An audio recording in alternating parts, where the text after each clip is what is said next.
Hi hello అండి, అందరూ ఎలా ఉన్నారండి? ఈరోజు ఒక చిన్ని షార్ట్ వీడియో తీస్తున్నానండి. ఇట్లా చూడండి, ఆకులు చూస్తున్నారా ఎంత డిఫరెంట్గా. ఇవేమో చూసారా, దీని కలర్ చూసారా ఎట్లా ఉన్నాయో, దీని కలర్ చూడండి, వీటి కలర్ చూడండి.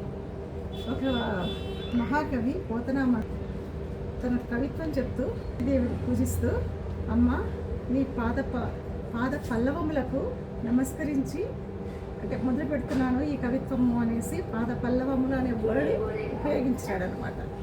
పల్లవము అంటే ఇదిగోటి చిగుర్లు, శుతిమెత్తని చిగుర్లు.